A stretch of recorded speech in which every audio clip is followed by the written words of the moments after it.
The armed forces of the Russian Federation continue the special military operation.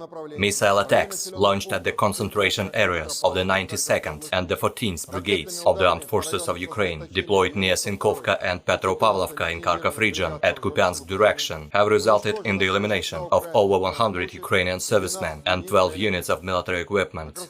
Attacks launched by Russian aerospace forces at Ukrainian units deployed near Yampolovka in Donetsk People's Republic at Krasny Liman direction have resulted in the elimination of over 200 Ukrainian servicemen, wounding 320, destroying 10 tanks and 25 infantry combat vehicles. Kiev regime made an attempt to launch an offensive towards Nikolaev, Andreevka and Kryvyi Rog simultaneously at Nikolaev-Kryvyi Rog direction.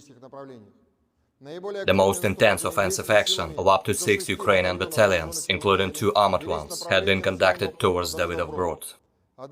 At the same time, 2 reinforced Ukrainian battalion tactical groups had been carrying out an offensive towards the positions of the Russian troops near Bruskinskoye and Kostromka.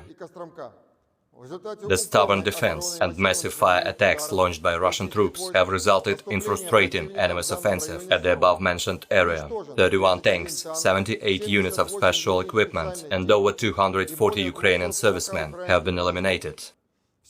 Over the past 24 hours of intense operations at Nikolaev-Kryvyi Rog direction, Russian troops have eliminated 43 Ukrainian tanks, 89 units of other military equipment, and over 400 Ukrainian servicemen.